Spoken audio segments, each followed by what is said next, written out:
നമസ്കാരം. ഫോർട്ടുകെ ന്യൂസിലേക്ക് സ്വാഗതം. മകളുടെ വിവാഹത്തിനുള്ള ഒരുക്കങ്ങൾ നടക്കവേ ബി.ജെ.പി. നേതാവും നടനുമായ സുരേഷ് ഗോപിയെ അറസ്റ്റ് ചെയ്യാനുള്ള നിർണായക നീക്കങ്ങൾ.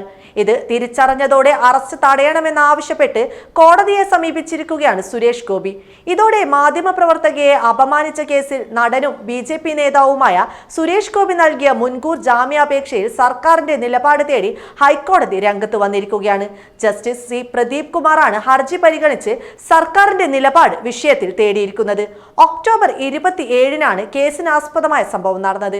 മാധ്യമപ്രവർത്തകരോട് സംസാരിക്കുന്നതിനിടയിൽ ചോദ്യം ചോദിക്കാൻ വന്ന വനിതാ റിപ്പോർട്ടറുടെ തോളിൽ പിടിക്കുകയായിരുന്നു സുരേഷ് ഗോപി. മാധ്യമപ്രവർത്തക കൈ തട്ടി മാറ്റിയെങ്കിലും വീണ്ടും സുരേഷ് ഗോപി ഇത് ആവർത്തിക്കുകയായിരുന്നു. തുടർന്ന് സ്ത്രീത്വത്തെ അപമാനിച്ചെന്ന് കാണിച്ച് മാധ്യമപ്രവർത്തക പോലീസിൽ പരാതി നൽകുകയായിരുന്നു. കോഴിക്കോട് നടക്കാവ് പോലീസാണ് കേസെടുത്തത്. മോശം ഉദ്ദേശത്തോടെ സുരേഷ് ഗോപി സ്പർശിച്ചെന്ന് കാണിച്ചുള്ള പരാതിയിൽ 354A വകുപ്പ് ചുമത്തിയാണ് പോലീസ് കേസെടുത്തത്.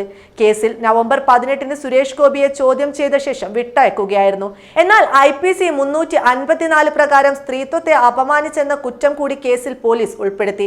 ഇതിന് പിന്നാലെയാണ് സുരേഷ് ഗോപി ഹൈക്കോടതിയെ സമീപിച്ചത്.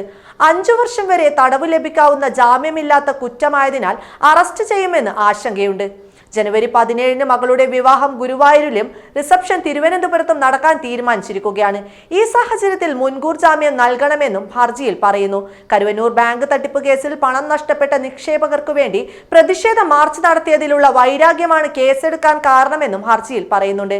മാധ്യമങ്ങളെ കണ്ട ശേഷം പോകാനൊരുങ്ങിയ തന്നെ മാധ്യമപ്രവർത്തക തടഞ്ഞു നിർത്തുകയായിരുന്നുവെന്നടക്കമുള്ള വാദങ്ങളും ഹർജിയിൽ ഉന്നയിക്കുന്നുണ്ട്. അതേസമയം സംഭവത്തിൽ നേരത്തെ സുരേഷ് ഗോപി മാപ്പ് പറഞ്ഞിരുന്നു. വാത്സല്യത്തോടെയാണ് മാധ്യമപ്രവർത്തകയോട് പെരുമാറിയതെന്നും മാനസിക ബുദ്ധിമുട്ട് അനുഭവപ്പെട്ടിട്ടുണ്ടെങ്കിൽ ക്ഷമ ചോദിക്കുന്നു എന്നുമായിരുന്നു സുരേഷ് ഗോപിയുടെ പ്രതികരണം. എന്നാൽ മാപ്പ് തള്ളിയ പരാതിക്കാരി കേസുമായി മുന്നോട്ടു പോകുകയായിരുന്നു. തൊഴിലെടുക്കുന്ന എല്ലാ സ്ത്രീകൾക്കും നേരെയുള്ള അവഹേളനമാണിതെന്നായിരുന്നു പരാതിക്കാരി തുറന്നടിച്ചത്. കേസിൽ താമരശ്ശേരി ചീഫ് ജുഡീഷ്യൽ മജിസ്ട്രേറ്റിന് പരാതിക്കാരി രഹസ്യമൊഴി നൽകിയിരുന്നു. സുരേഷ് ഗോപിയെ അറസ്റ്റ് ചെയ്യാനുള്ള നീക്കം സജീവമാണെന്ന രഹസ്യ റിപ്പോർട്ടുകൾ ലഭിച്ചതിനെ തുടർന്നാണ് മകളുടെ വിവാഹ സമയത്ത് ഒരുപക്ഷെ അത് നടന്നേക്കാമെന്ന ഭയം സുരേഷ് ഗോപിയെ പിടികൂടുന്നതും ജാമ്യം തേടി കോടതിയെ സമീപിച്ചതും.